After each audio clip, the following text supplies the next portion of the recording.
President Biden is set to unleash disastrous liberal crime reform policies nationwide, despite a rise in violence across the country. The administration's proposing eliminating cash bail to promote gender equity. Yeah, you heard that right.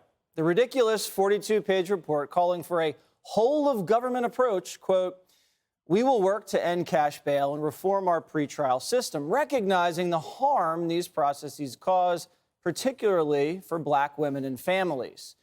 But we've seen example after example of the awful consequences of this policy in liberal cities. You may remember this woman accused of shoving another person into an approaching New York City subway train. She was freed without bail in July for a different vicious assault.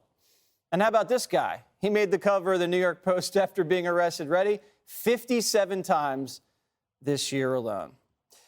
Greg, I don't get it. You empty the prisons in the middle of a crime wave. Tell me why this makes sense. Well, it does make sense, because if you're eliminating cash bail to promote gender equity, you're ending up with more women who are crime victims.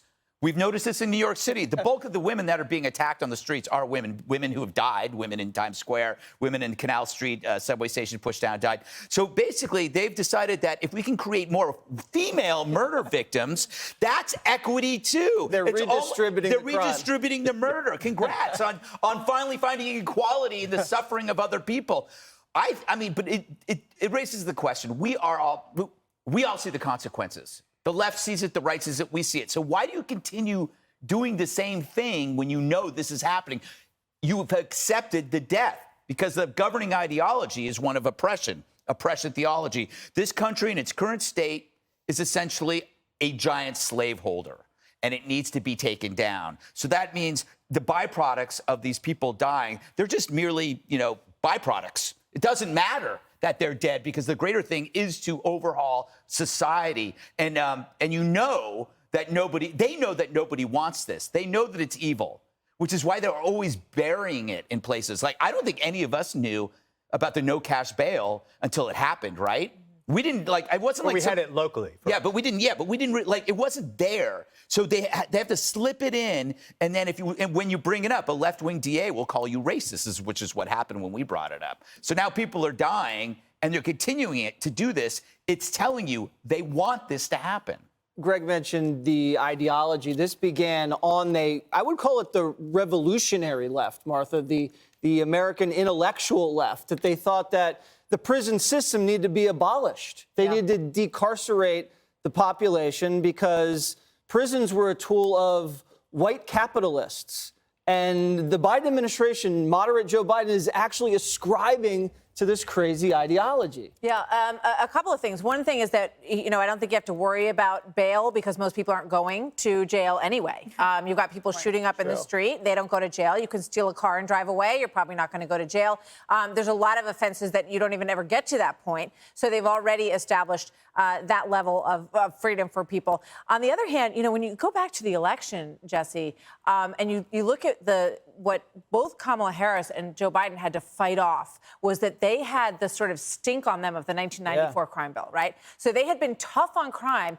And this is what happens with politicians, because they're like, oh, yeah, remember that wave when we had to tell everybody we were going to be really tough on crime because that was what was working?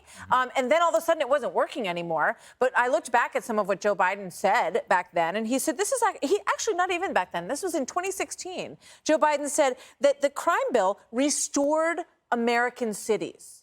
So raise your hand if you don't want to restore American cities. Look at what has happened to the great cities of this country.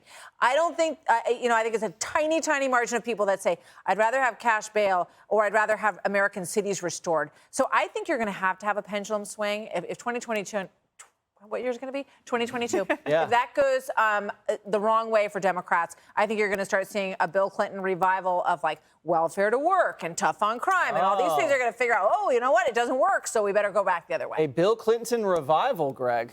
That could be interesting on a number of levels. So, Geraldo, we mentioned there have been studies about this in Chicago, New York City. About cash bail. About cash bail. People get out, they reoffend, or they just don't show up to trial.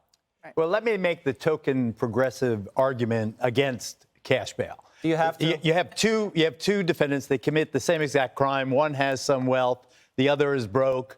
The bail's $1,000, $5,000, whatever it is, $100,000. the rich criminal can put up bail, the poor criminal is stuck in jail, incarcerated not even until proven guilty, but not even tried. But some would call that equality. Yeah, that is right. It is not equity, equality. Right. Well, I think even treat. They say that only the poor and the rich can banned from sleeping under the bridges. But only the poor obviously sleep under the bridges. But as much as I hate to agree with you, it is not appropriate given the epidemic of violent crime that we're now facing. It's not about theoretical equity. Right. It's about safety. It's about, mom, pa, and your wife and your children walking down the street and having, getting heisted, jacked, assaulted. Homicide now, the number one cause of death among young black men under the age of 44.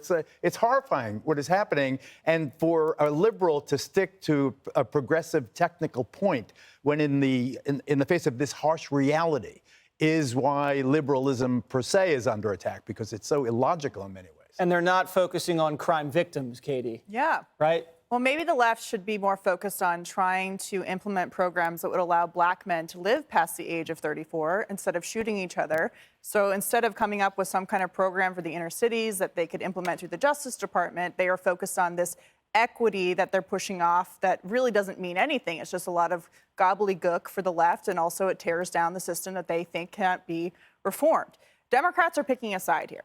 They know what the no cash bail does. They've seen it happen. They can see the crime statistics, and yet they are choosing to continue to do this, and they want to implement it on a national scale. They are taking the side of the criminals. And when you are allowing a left that doesn't believe in a system that we have of due process, instead we're going to do justice based on your skin color, this is the result of that. Unfortunately for them, the results are that minorities are the ones who are impacted the most. And when you go into these communities and actually ask people who live there, rather than the AOCs who live in high-rise buildings above the Whole Foods, they will tell you, we want more police, not less policing. We want people to be in jail. We're sick of seeing these criminals on the street running our neighborhoods when we have no say whatsoever. And so this is just another distraction. And it's not just, that. There are consequences for it for people who actually live in these neighborhoods who don't want their 2-year-olds to get shot when they go to a barbecue for 4th of July.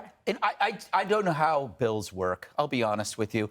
But if you're a Democrat and you're for no cash bail, there has to be a way to introduce a bill that removes private security from your world. That if you're for no cash bail, you don't get any private security.